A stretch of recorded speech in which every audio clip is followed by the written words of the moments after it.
کہ تم ابو دا لا ہو, تم جو ہو 5 پیاروں میں شامل ہو, اگر تم جو مرضی کرتے رہو تمہیں اس کی اجازت ہے, تمہیں نہیں پکڑا جائے گا. لیکن ہوتا کیا ہے کہ اس قسم کے کیریکٹر اپنی حرکتیں کرتے کرتے اتنے اوور کانفیڈنٹ ہو جاتے ہیں کہ ان کو یہ لگتا ہے کہ نہیں ہماری تو پکڑائی ہو نہیں سکتی. سو ایونچولی کہیں نہ کہیں جا کے کلیش آف انٹرسٹ اس قسم کا ہوتا ہے کہ پھر وہاں پر وہ جیسے پنجابی میں کہتے ہیں کہ کڑکی میں آ جاتے ہیں. سو مجھے بھی یہ لگتا ہے کہ اس وقت جو ہے یہ سارا معاملہ عوام کو مطمئن کرنے کے لیے ہے, اور کوئی ایسا کلیش آف انٹرسٹ ہوا ہے اس لیول پر جا کے جس میں شاید زلفی بخاری جو ہیں وہ اس گیم میں پھنس گئے ہیں. اچھا, پی ٹی آئی کے اندر جب سے 2.5 سال سے زیادہ ہو گیا ہے, اندر جو ہے کولڈ وار چل رہی ہے, جو کہ اب جو ہے پبلک کو بھی پتہ چلتی جا رہی ہے. ملک ریاض کا کل ہم نے دیکھا ٹویٹر پہ ہر جگہ پہ, ایک ہم نے وسیم بادامی کے پروگرام میں دیکھا کہ ان کے ایک ایم این اے شاید آئے تھے اور انہوں نے کہا کہ ہمارے پاس 100 سے زیادہ لوگ ایسے ہیں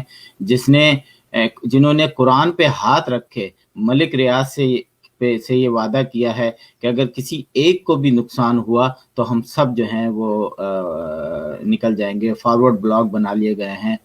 تو یہ جو اتنی بڑی تبدیلی آئی ہے, یا ایسا تو نہیں ہے کہ یہ ایک گیم کھیلا جا رہا ہے اور سیاسی شہید بننے کا ایک ڈرامہ کیا جائے گا اور 5 سال ہونے سے پہلے گورنمنٹ سے باہر آ جائیں گے اور پھر بولیں گے ہمیں پورا کام نہیں کرنے دیا اس لیے ہمارے ساتھ ہم جو ہیں وہ مطلب سیاسی شہید بن جائیں گے؟ کیا کہیں گے؟ عاصم دیکھیں, پالیٹکس ایک ایسی مزیدار چیز ہے کہ اس میں کیونکہ چیزیں فلوئڈ ہوتی ہیں اس لیے آپ اس کے ساتھ کوئی بھی کانسپریسی تھیوری اٹیچ کر سکتے ہیں, اور آپ کو شاید ہر طرح کی تھیوری جو ہے وہ درست لگے گی, اس کے حق میں آپ کو آرگومنٹس مل جائیں گے. لیکن اگر ہم فیکٹس پر بات کریں تو میرا ذاتی خیال یہ ہے کہ جہانگیر ترین یا ان کے ساتھ جتنے لوگ شامل ہیں یہ کھلاڑی نہیں ہیں, یہ کھلاڑیوں کے موہرے ہیں. اسی لیے یہ کبھی ایک پارٹی میں شامل ہوتے ہیں, کبھی دوسری پارٹی میں شامل ہوتے ہیں. ان میں بہت سے ایسے لوگ شامل ہیں جو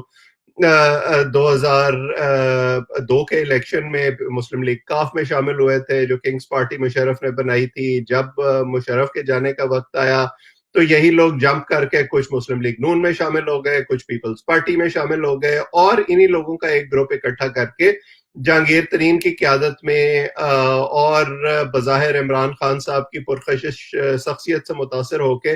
پی ٹی آئی میں شامل کروایا گیا تھا. اور بڑے واضح اشارے اس بات کے ہیں کہ انہیں اس وقت جو ہے وہ ہوا کا رخ معلوم ہو گیا تھا, اشارے آنے شروع ہو گئے تھے کہ آپ کو اس وقت اس پارٹی میں شامل ہو جانا چاہیے. عمران خان صاحب کو جب اس وقت یہ کہا جاتا تھا کہ آپ لوٹوں کو شامل کر کے اور ایسے لوگوں کو شامل کر کے جو ہر الیکشن میں ایک نئی جماعت میں شامل ہو جاتے ہیں تبدیلی نہیں لا سکتے, تو وہ ہمیں یہ بتایا کرتے تھے کہ نہیں یہ سارے لوگ جو ہیں ان کی آئیڈیالوجی اب درست ہو گئی ہے اور یہ میرے ویژن سے متاثر ہو کے پارٹی میں آ رہے ہیں, اور جب یہ پارٹی میں آ جائیں گے تو یہ بالکل تیر کی طرح درست ہو جائیں گے. 3 سالوں نے یہ ثابت کیا کہ ایسا ممکن نہیں ہے. اب اس وقت جو صورتحال ہے میں اس کو 2 طرح سے دیکھ رہا ہوں. ایک تو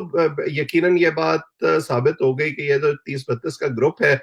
ہو سکتا ہے اس پہ کچھ مزید لوگ بھی شامل ہوں, یہ اس وقت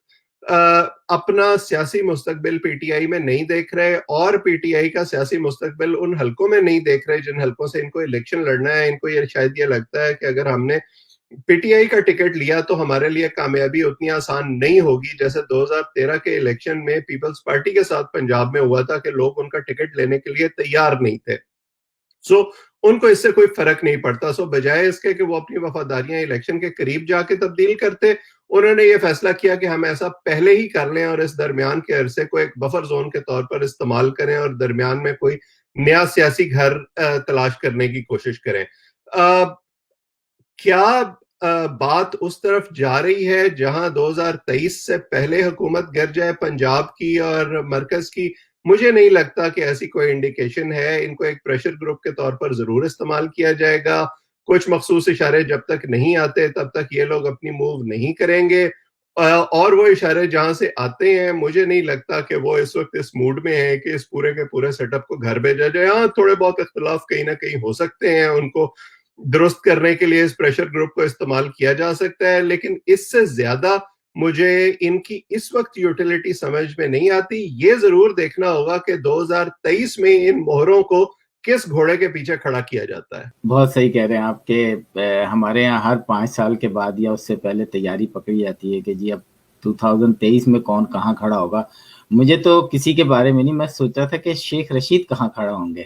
لیکن کیونکہ انہوں نے بہت ساری کشتیاں جلا بھی دی ہیں، تو اب یا تو میرا خیال ہے کہ وہ پرائم منسٹر، جو بھی پرائم منسٹر آئے گا اس کے ساتھ ہوں گے،